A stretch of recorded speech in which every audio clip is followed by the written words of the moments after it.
Hello everyone for the first meeting post RC Prague.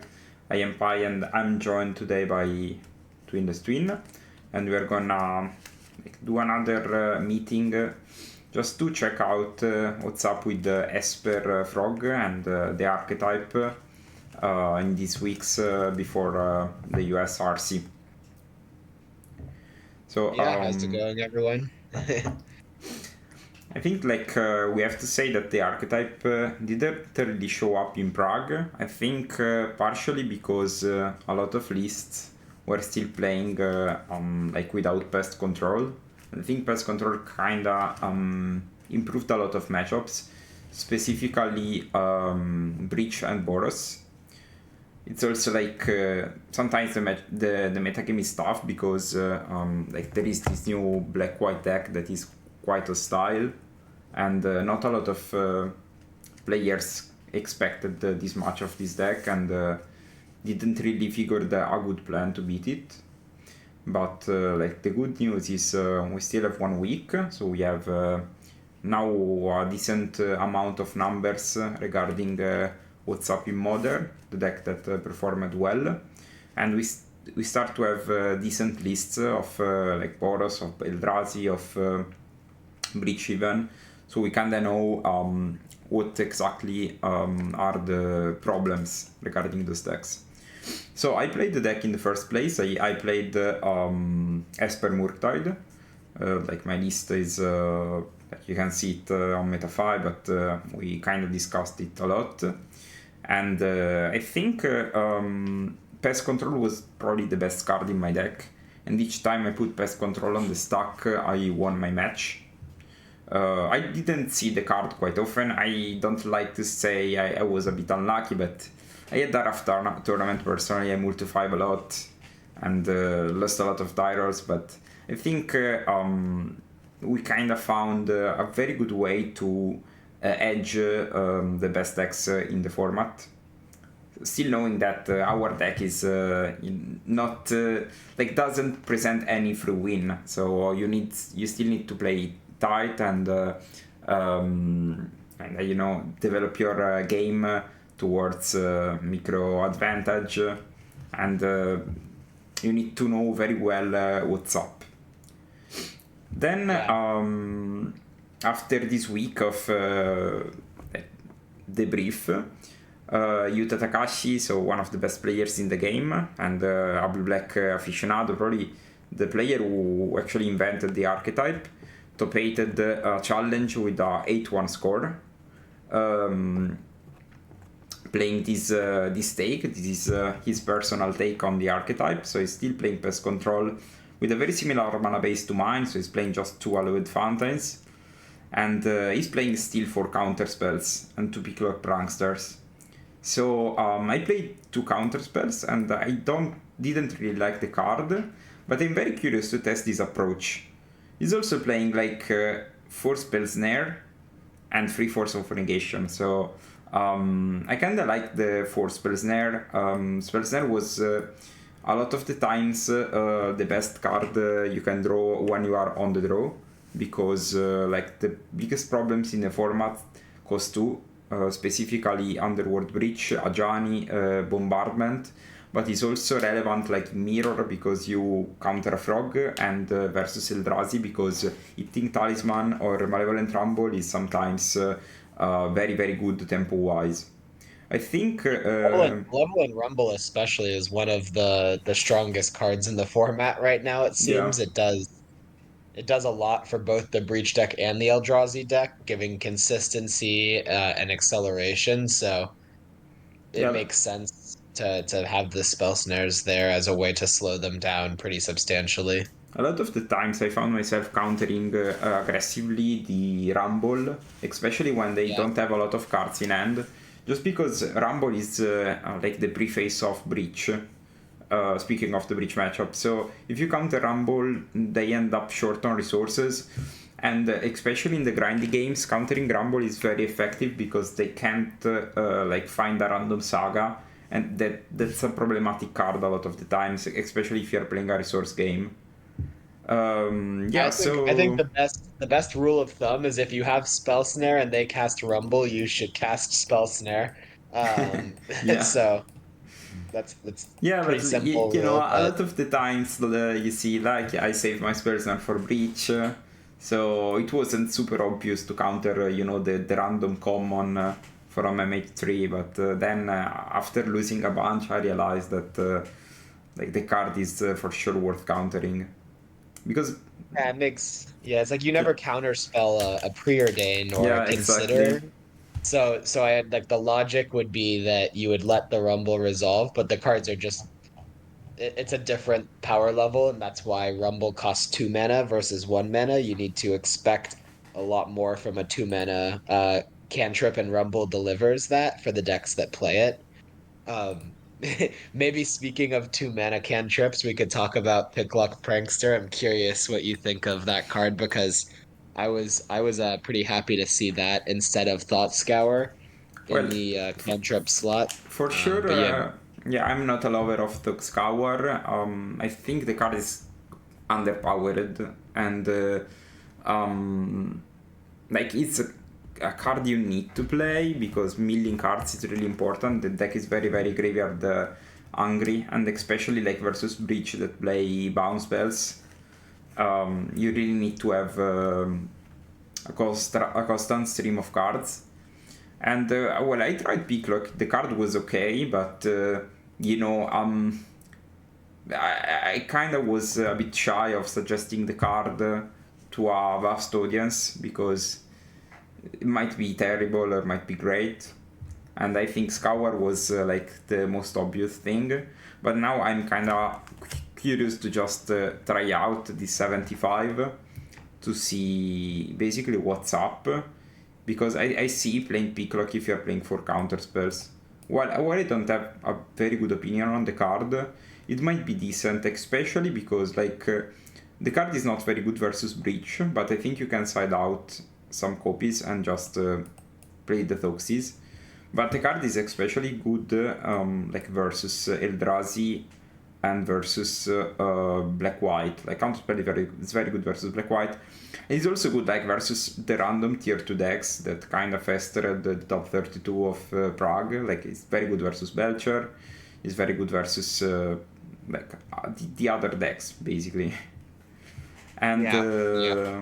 I think it's kind of coherent to play counter spells if you're playing like a Murktide payoff, because you can play a Protect the Queen game a bit more differently. So I think this list is interesting, and it explores a different angle from what I was trying to do. So I'm kind of happy to look at these. Also, like regarding deck list with Murktide and counterspells, I wanted to take a peek at Charles' list from the Discord. That's one of our patrons that did well in Canada, in the RC Canada. Actually, the RC Canada, Esper performed a bit well. There was a deck that top 16, and Charles was playing basically 4 Murktide, 4 counter spells, and no Oculus Unearthed.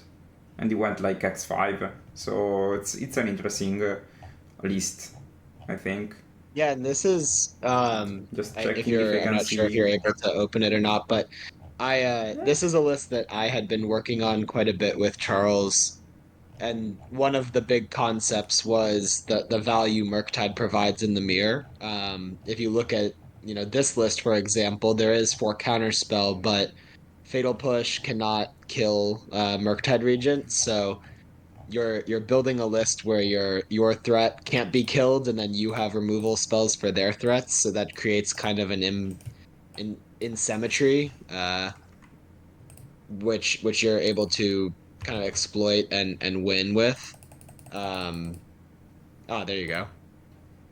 Yeah. So I was really happy with the look of this list. The thing that I think is the biggest struggle is that Murktide Regent is a lot worse against Boros for a couple of reasons. One is that if you static prison Murktide Regent, there's no extra creatures behind, so um, that you don't have the 2/2. And then the other is when you pest control Boros and you get back your creature, it's much better when you get back a 5/5 Oculus than it is when you get back a 3/3 Murktide Regent. Um, Yeah, that's for so sure. But I think like there are a lot of interesting things about this list. Mostly that like you don't like your game plan is more static. So hand with a lot of disruptions and counter spells is probably a keep. While mhm. because like you don't fear of drawing like an earth. Like you have way less bricks in the deck. Yep. So you can Yeah. settle for a different game plan. You're slower, of course. I think I would play maybe some different cards, but the basis is interesting, I think. And of course, Yeah, there are some personal absolutely. preferences, like the borrower and the removals. But this is for sure an interesting approach. I'm happy to maybe take a peek at this week, and then eventually like propose this as a viable plan. Yeah, and I think also some small things, but still notable things. I mean, getting to play Preordain, that card is a more powerful cantrip than Consider, and definitely more powerful than Thought Scour. So if you're less worried about having a creature to unearth, you get to play and make that upgrade to your deck. In closed deck lists, sometimes Preordain can be awkward in turn one, but because the RC is open deck list, if you have a Preordain in hand, you know exactly what you're looking for, which is a big advantage. So, turn one Preordain, you can be digging for a pest control, for example, against Boros or against Breach, and that makes a big difference compared to something like Thought Scour. I also think Orcish Bowmaster, like when you open up some slots from the Unearths and you get to play more cards, Orcish Bowmasters is a very, very strong card versus Energy right now. They went from having pretty much just Ocelot Pride that you could kill with Orcish Bowmasters to now they're playing. A lot of lists are playing Seasoned Pyromancer, which is a phenomenal card to have Orcish Bowmasters against. You get to trigger 3 times when you flash it in, and then kill their Seasoned Pyromancer plus the tokens and have a big creature as a blocker. You also can kill Ragavan now because they're playing Ragavan instead of Amped Raptor. So all these favorable positions for Bowmasters, I think makes it a more attractive card right now against Energy. Yeah, I guess like the strength of Bowmaster in this list is you tend to pass 2 mana up with counter spells turn 2, meaning that Bowmaster opportunity cost in terms of how the your lands plays out is Yep. kind of nice. I personally dislike the card because it's very strong versus energy, but I think it's a decent sideboard card. But I found it a bit not very impactful, let's say, but you can play that. But yeah, like I think working on a similar shell, maybe playing like a fourth pest control in the sideboard. I think playing not playing fourth pest control was my biggest regret in the tournament because the card was so insane. And I think working on ins and outs can really improve every matchup. I think like this approach is interesting.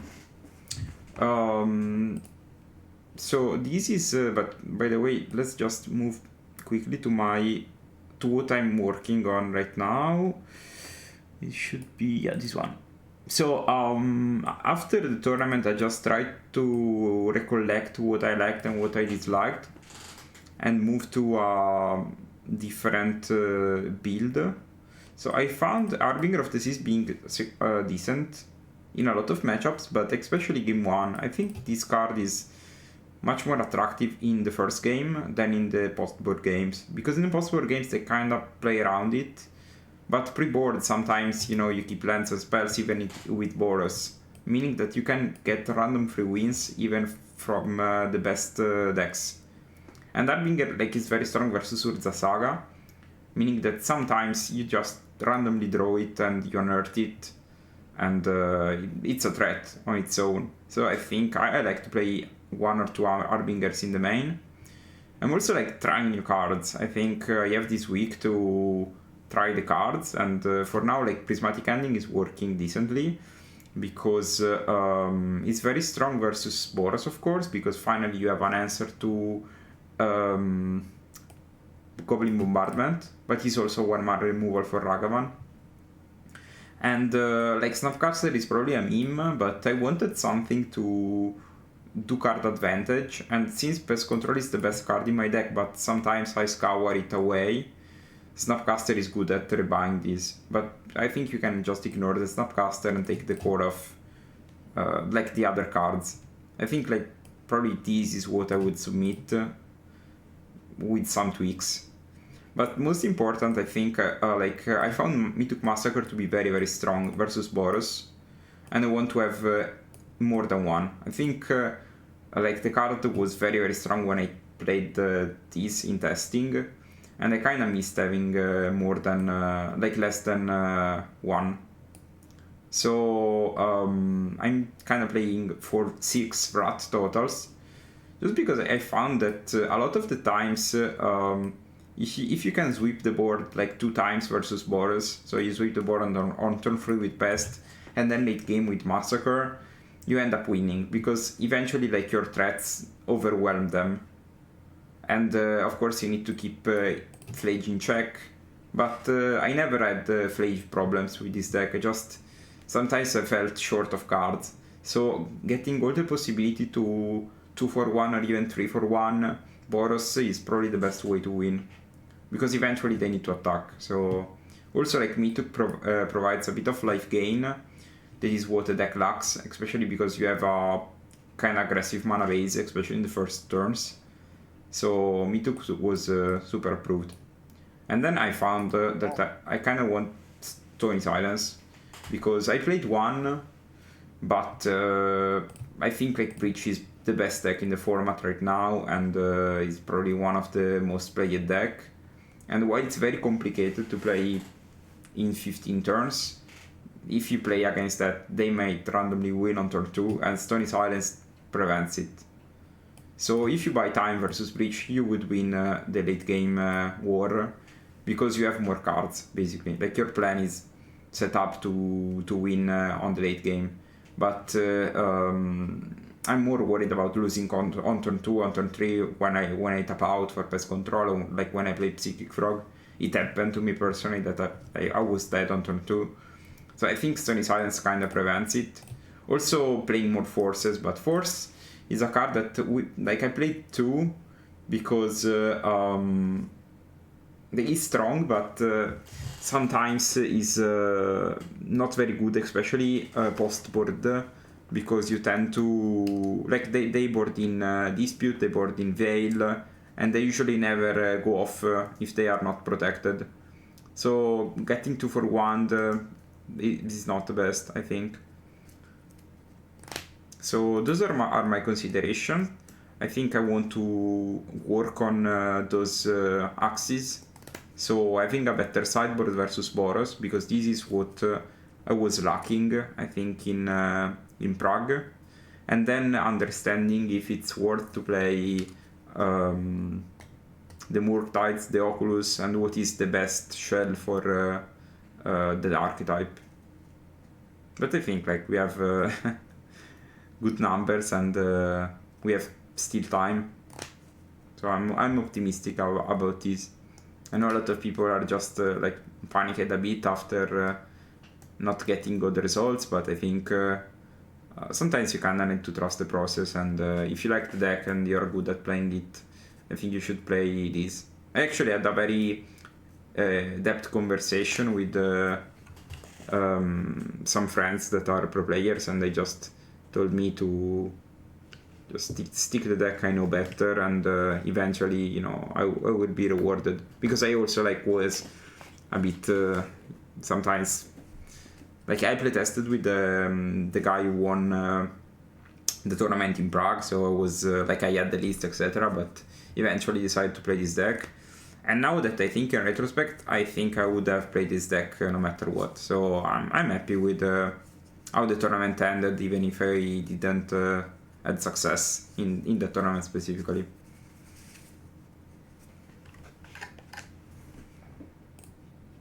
Yeah, I think a couple of things I have thoughts to I think those are all very strong points. I like that we found a way to improve the energy matchup with Meat Hook Massacre. I like the strength of pest control.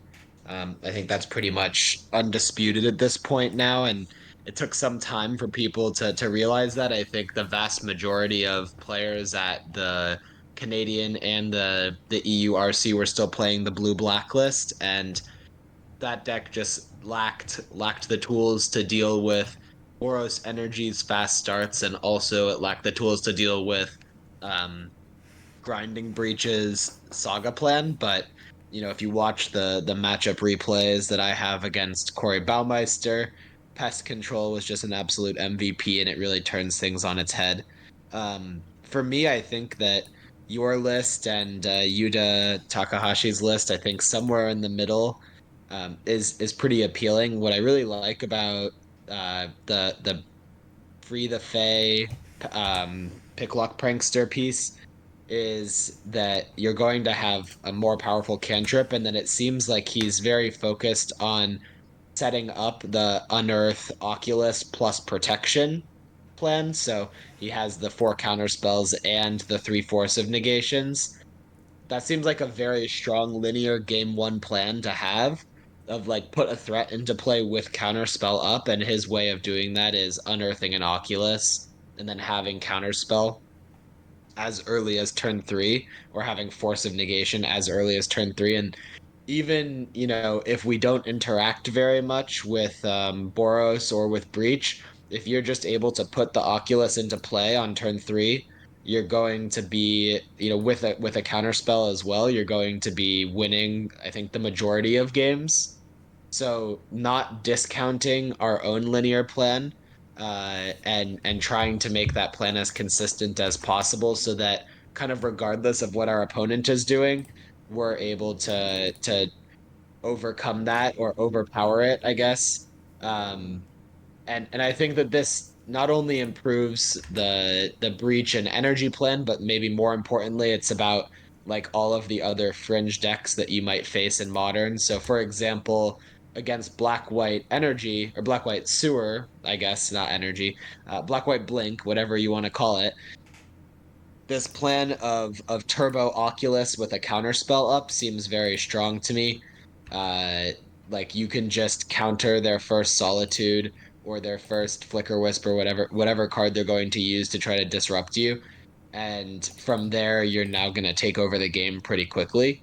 Um, Whereas if you're playing a more slow and reactive game, you're giving them time to use the Overlord and other cards that kind of get slow incremental advantage. Even like Emperor of Bones is going to come and pressure your graveyard and also make Solitude haunt you forever. Um, and so it seems really important to have a proactive plan against these like more fringe decks. And that's what excites me about Picklock Prankster is you see 4 cards, you get your choice, which means you can probably, actually take the Unearth as opposed to Thought Scour. And then the 3 Force of Negation seems very intentional as a way, like, yes, Free the Fae is a 2 mana cantrip, so you need some way to trade back cards for tempo, and make sure that you're not falling behind. And Force of Negation is obviously the best way to do that, probably in all of Modern. So this list seems very nice, but I like some of the improvements you made to the sideboard, and I like some of the improvements you made to the main deck. I think that only 4 removal spells is a little bit light. I think Prismatic Ending or maybe Cut Down could be tried. That really helps you shore up the Emery problem that our deck has. Like our deck really has trouble with Emery with only 4 Fatal Push, and that card is one that you certainly want to remove. Similarly against Energy, like a Johnny can still be a problem, and having extra answers, whether it be Prismatic Ending, which can exile both sides of a Johnny or cut down, which is instant speed, and then you pest control to clear the 2/1 token a little bit later. Like these cards work pretty well together, um, and help address some of the top matchups. So Yeah, I like that's your additions there. yeah, that's for sure. I think like there weren't many people that worked on the archetype, so I think like we would probably like I'm hopeful that these top 8, top 4 actually inspire more people to try the archetype and make their own changes. So eventually, like we progress the archetype. Like I played the deck just because I also wanted to progress the archetype myself, and I think we are just like building something new, but something strong. Like we already spoke about the new additions in the future sets for white black cards, and I think like we are like even not only for the RC but for the future. I think this deck can be something for sure.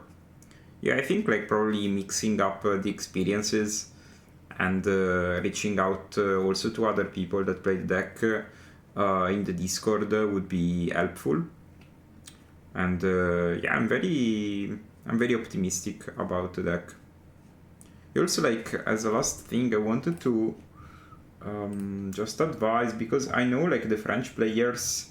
I met a lot of French players during my Prague trip, and the French players were playing another version of the deck that was playing Flare of Denial. Let me put it here. And they said that their matchup versus Boros was very, very good, but they were losing to Breach. And this is very interesting, actually. I'm very intrigued by what's happening here. I never tried this list personally, but I kind of trust the other players. And I think like another thing I want to do this week is try this list, basically. See what's up. See if the white splash is doable, mostly. Because Fallaci can just take the pest control, so this is basically Picklock. But of course better if you play Flare. And eventually just change the sideboard a bit. And I think like if the problem is Breach, you can play Pest Control and Stony. But like I'm very, very curious about this. This seems something new that like a lot of players like Nicolas has been playing for a while now. And I'm just very very intrigued about this. I don't know if you tried this, Yeah, I but mean, Philogia is it's a similar card to Picklock Prankster, I think, but the benefit is you get the body immediately in play. The downside is you see one less card, but I mean, having an O3 in play immediately does seem pretty nice, and then trying to play with Flare of Denial. I mean, that's it. I've done a lot of testing with Flare of Denial for Splinter Twin lists, mhm. because it can protect your combo at instant speed for no mana. But the card is definitely powerful if you have the right amount of enablers. I wonder if just 4 Philology is enough to play 4 Flare of Denial, but I guess you also play maybe Tamio. you, yeah, you also do have Tamio, and you can use the cancel mode of hard casting for 3 is not the worst either. So this is a pretty cool list, and it could be worth testing Philology plus a couple Flare of Denials instead of the Picklocks. Yeah, yeah. I think I want to explore this deck a bit. So like there are a lot of things to do actually. I'm very excited to test a lot of lists. Have different feelings. I think right now using the Discord would be especially helpful because playing in leagues is terrible. While if you can play like 4 matches versus Boros, it's just better because you also get more reps and you can discuss post board. So Yeah, I think absolutely. I encourage you that if you're listening, to just use the Discord to playtest. I can also just play those decks or just play the enemy, so make sure to add us in the Discord and we will be ready. Yeah, between me and Paiganti, you'll always have an opponent in the Discord, so just don't be shy, tag us, and let's play some matches and get ready for the USRC. Yeah, exactly.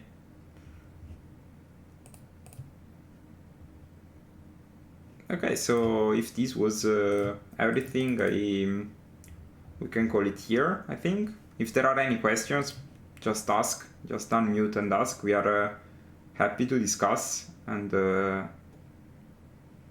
just tell us and we will answer. Yep. Yeah, awesome. Thank you, everyone. Okay, so yeah, this was the meeting. Thank you for being here, and if you're listening this, just check out the links that will be in bio, and if you have any questions regarding the deck, etc., just write a comment and we will be there answering. So have a nice day and see you.